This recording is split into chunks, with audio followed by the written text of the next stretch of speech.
जय माता दी सभी को। राधे राधे। आज से हम हिंदी आलोचना की शुरुआत करते हैं, जिसमें सभी कथन होंगे। अगर आप सबको अच्छा लगे तो सब्सक्राइब करें, लाइक सब्सक्राइब करें। जय माता दी।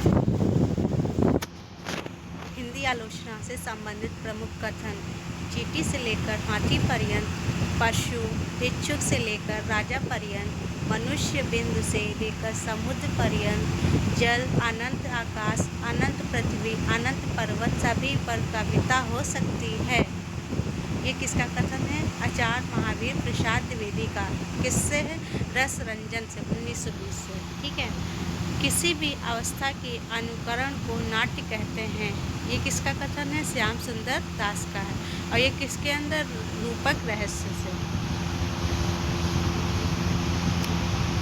आचार्य शुक्ल का देखते हैं। जिस प्रकार आत्मा की मुक्तावस्था ज्ञान दशा कहलाती है, उसी प्रकार हृदय की मुक्तावस्था रस दशा कहलाती है। ये आचार्य शुक्ल का रस मीमांसा से है। आचार्य शुक्ल का दूसरा कथन देखेंगे, जिसमें है काव्य में प्राकृतिक दर्शन से सर्वभूत को आत्मभूत करके अनुभव करना ही काव्य का चरम लक्ष्य है। आचार्य शुक्ल का दूसरा कथन देखेंगे हिंदी साहित्य के इतिहास से। जिस कवि में कल्पना की समाहार शक्ति के साथ साथ भाषा की समाज शक्ति जितनी ही अधिक होगी, उतना ही वह मुक्तक की रचना में सफल होगा। यह क्षमता बिहारी में पूर्ण रूप से वर्तमान थी।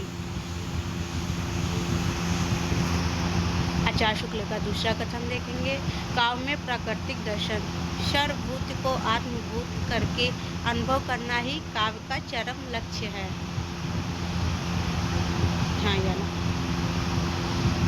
आचार्य शुक्ल का दूसरा कथन देखेंगे हिंदी साहित्य का इतिहास से।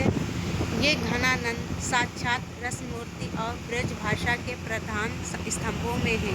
प्रेम की गूढ़ अंतर्दशा का उद्घाटन जैसा इनमें है, वैसा हिंदी के अन्य श्रृंगारी कवि में नहीं है। आचार्य शुक्ल का हिंदी साहित्य के इतिहास से दूसरा कथन देखेंगे, इनका सा देव कवि सा अर्थ सौष्ठव और नवोन्मेष ग्रेले ही कवियों में मिलता है। रीतकाल के कवियों में बड़े ही प्रागल्भ और प्रतिभा संपन्न कवि थे, इनमें संदेह नहीं है।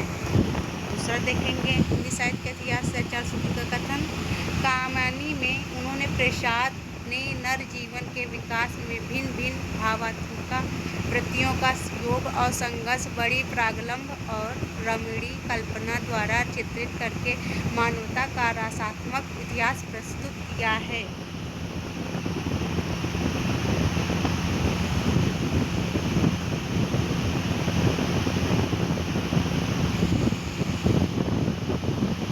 आचार्य शुक्ल का हिंदी साहित्य का इतिहास से देखेंगे, संगीत को काव्य और काव्य को संगीत के अधिक निकट लाने का सबसे अधिक प्रयास निराला जी ने किया है। आचार्य शुक्ल का देखेंगे, कविता का संबंध ब्रह्म की व्यक्ति सत्ता से है। ठीक है। आचार्य शुक्ल का कथन देखेंगे, अनूठी से अनूठी उक्ति तभी काव्य हो सकती है जबकि उसका संबंध कुछ दूर का ही सही हृदय के किसी भाव या वृत्ति से होगा। अब जयशंकर प्रसाद का कथन देखेंगे, यथार्थवाद की विशेषता में प्रधान है लघुता की ओर साहित्यिक दृष्टिपात। ठीक है। यथार्थवाद में स्वभावतः दुख ही प्रधानता है और वेदना की अनुभूति आवश्यक है। जयशंकर प्रसाद। महादेव वर्मा का देख लेंगे, सत्य अपनी एकता में असीम रहता है तो सौंदर्य अपनी अनेकता में अनंत। महादेव वर्मा का है, इम्पोर्टेंट है, पूछ सकते हैं। सत्य अपनी एकता में असीम रहता है तो सौंदर्य अपनी अनेकता में अनंत। मुक्तिबोध का देख लेते हैं, राजनीतिक और साहित्य मत अभिव्यक्त में भिन्न है, उनका मूल है आज का यथार्थ, उसके लक्ष्य, उसके प्रति अभिप्रेत, उसके संघर्ष। मुक्तिबोध का है। डॉक्टर नामवर सिंह का देख लेते हैं, चरम व्यक्तिवाद ही प्रयोगवाद का केंद्र बिंदु है।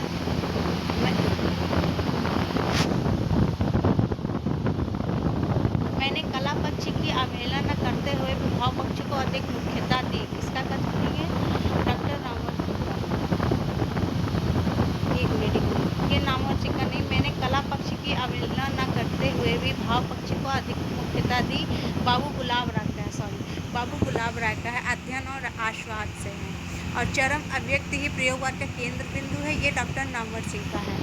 फिर उसके बाद बाबू गुलाब राय का है सिद्धांत और अध्ययन से काव्य संसार के प्रति कवि की भाव प्रधान मानसिक प्रतिक्रियाओं की कल्पना के ढांचे में ढली हुई श्रेय की प्रिय रूपा भावोत्पादक अभिव्यक्ति है। ठीक है।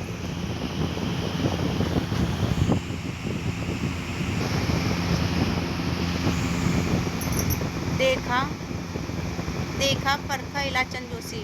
दमित प्रवृत्तियों के उदात्तीकरण द्वारा ही मनुष्य स्थूल पशु चेतना से ऊपर उठा और मानव में काव्यात्मक सौंदर्य चेतना तभी जगी किसी दूसरे कारण से नहीं। छायावाद और ग्रामीण बोलियों के नए गीत एक ही रस परिवार के हैं, सहोदर हैं। इन गीतों से प्रगतिवाद और प्रयोगवाद फीका लगने लगा, इन दोनों बासी हो गए। ताजगी की दृष्टि से नए गीत की ही नई कविता है। वृत्ति और विकास पंडित शांति प्रिय द्विवेदी जी का। हरिहर प्रसाद द्विवेदी साहित्य सहचर से। साहित्य मानव जीवन से सीधा उत्पन्न होकर सीधे मानव जीवन को प्रभावित करता है। साहित्य में उन सारी बातों का जीवन विवरण होता है जिससे मनुष्य ने देखा है, अनुभव किया, सोचा है, समझा है। रामधारी सिंह दिनकर सिंह का देख लेते अर्धनारीश्वर से। मैं कविता को जीवन तक पहुँचने की सबसे सीधी और सबसे छोटी राह मानता हूँ। यह मस्तिष्क नहीं, हृदय की राह है। आगे का देख लेते आगे त्रिशंकु। कला सामाजिक अनुपयोगिता की अनुभूति के विरुद्ध अपने को प्रमाणित करने का प्रयत्न, अपर्याप्तता के विरुद्ध विद्रोह है। रामविलास शर्मा प्रगतिशील साहित्य की समस्या से देख लेते हैं। कला और विषय वस्तु दोनों ही सामान्य रूप से साहित्य रचना के लिए निर्णायक महत्व की नहीं है। निर्णायक भूमिका हमेशा विषय वस्तु की ही होती है।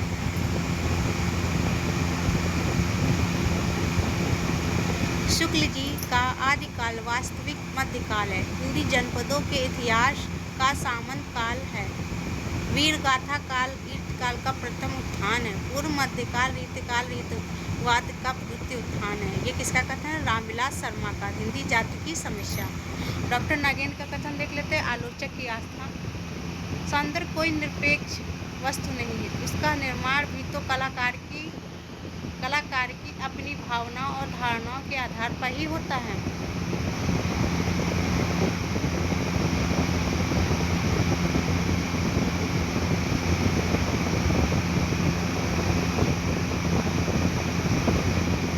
रस एक व्यापक शब्द है। वह विभावनाभाव व्यभिचारी संयुक्त स्थायी अर्थात परिपाक अवस्था का ही वाचक नहीं है, वरन उसमें काव्यगत संपूर्ण भाव संपदा का अंतर्भाव है। डॉक्टर नागेंद्र रस सिद्धांत से। अब ये देख लेते हैं डॉक्टर नागेंद्र का आलोचक की आस्था से। सच्चा कलाकार सौंदर्य की सृष्टि करने के लिए ही कला की साधना करता है। अपनी भावनाओं, मान्यताओं अथवा विचारों का प्रसार सच्चे कलाकार का उद्देश्य नहीं होता। रामविलास शर्मा भारत की भाषा समस्या। भक्ति आंदोलन एक जाति और जनवादी आंदोलन है। एक बात हम आपको बता दें कि जितने भी कथन हैं हिंदी साहित्य के कोई ना कोई एग्जाम में आते ही रहते हैं, तो इनको अच्छे से एक बार आप जरूर देखें। कला की विषय वस्तु ना वेदांतियों का ब्रह्म है, ना हेगल का निरपेक्ष विचार। मनुष्य का इंद्रिय बोध, उसके भाव, उसके विचार, उसका सौंदर्य बोध कला की विषय वस्तु है। रामविलास शर्मा आस्था और सौंदर्य।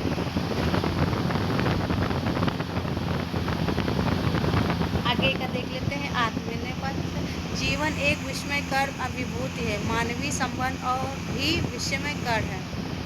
रामधारी सिंह दिनकर मिट्टी की ओर से देख लेते हैं। कविता तो कवि की आत्मा का आलोक है, उसके हृदय का रस है, जो बाहर की वस्तु का अवलंब हो लेकर फूट पड़ती है। भक्ति चरण वर्मा का देख लेते हैं साहित्य के सिद्धांत तथा रूप से।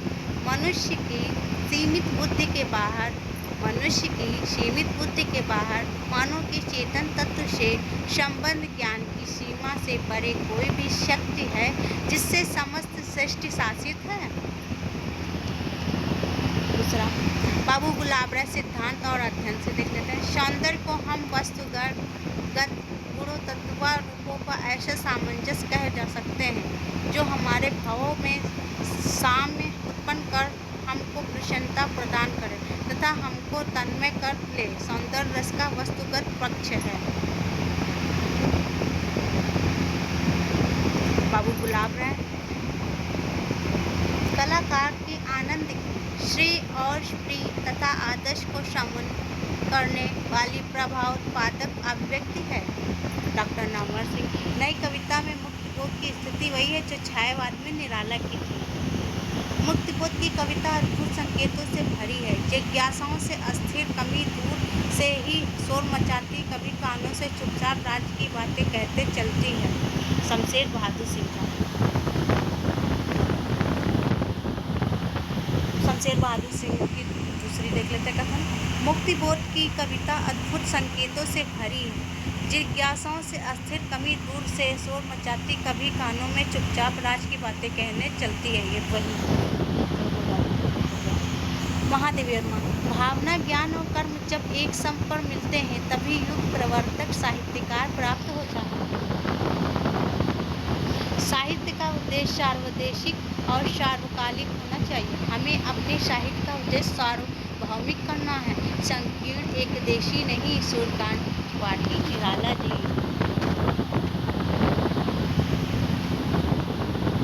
ये देखिए, कविता की भाषा चित्रात्मक होनी चाहिए। काव्य में शब्द और अर्थ का अभिन्न संबंध होता है तथा भावों की अभिव्यक्ति और भाषा सौष्ठव मुक्त क्षण में अधिक सुगमता से व्यक्त किया जा सकता है। पंत जी की है।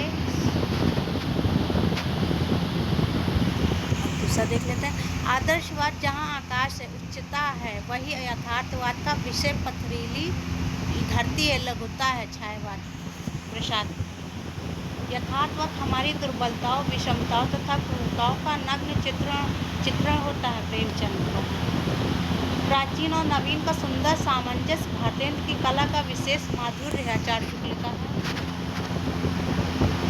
आचार्य शुक्ल हिंदी साहित्य का इतिहास से देख लेते हैं। फिर आ गया, छायावाद के भीतर माने जाने वाले सब कवियों में प्रकृति के साथ सीधा प्रेम संबंध पंत जी का ही दिखाई पड़ता है। वे भारतेंद्र सिद्धवाणी के अत्यंत सरस हृदय कवि थे। प्राचीन और नवीन का यही सुंदर सामंजस्य भारतेंद्र की कला का विशेष माधुर्य है। आचार्य शुक्ल हिंदी साहित्य का इतिहास है।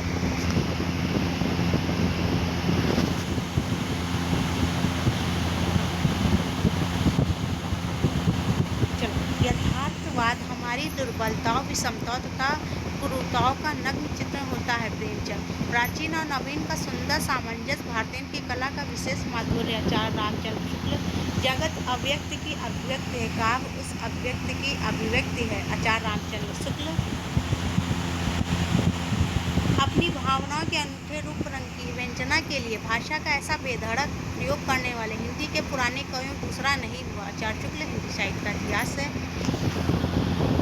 इनकी पद्माकर पद्माकर के बारे में कहते हैं कि मधुर कल्पना ऐसी स्वाभाविक और हाव भावपूर्ण मूर्ति विधान करती है कि पाठक मानो अनुभूति में मग्न हो जाता है। आचार्य शुक्ल हिंदी साहित्य का इतिहास है।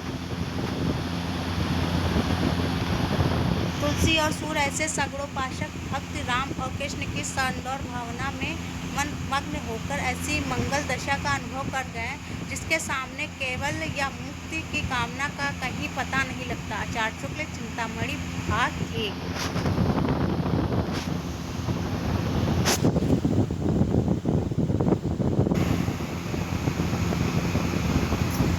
तुलसी और सूर ऐसे सगुणोपासक भक्त राम और कृष्ण की सौंदर्य भावना में मग्न होकर ऐसी मंगल दशा का अनुभव कर गए जिसके सामने केवल या मुक्ति की कामना का कहीं पता नहीं लगता।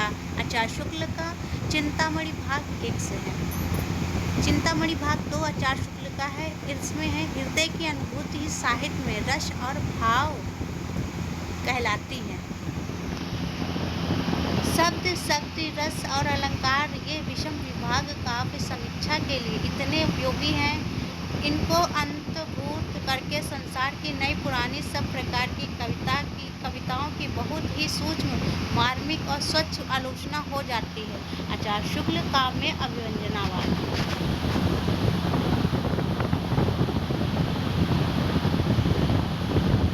श्याम सुंदर दास का देख लेते हैं। स्थायी साहित्य जीवन की चिरंतन समस्याओं का समाधान है। मनुष्य मात्र की मनोवृत्तियों, उनकी आशाओं, आकांक्षाओं और उनके भावों, विचारों का यह अक्षय भंडार है। श्याम सुंदर दास का। महावीर प्रसाद द्विवेदी का देख लेते हैं। रसरंजन से कवियों का यह काम है कि वे जिस पात्र अथवा वस्तु का वर्णन करते हैं उसका रस अपने अंतःकरण में लेकर उसे ऐसा शब्द स्वरूप देते हैं कि उन शब्दों को सुनने से वह रस सुनने वाले के हृदय में जागृत हो जाता है। महावीर प्रसाद द्विवेदी जी रसरंजन से। चलिए ठीक है, इतने तक हो गया। आप सबको अच्छा लगा।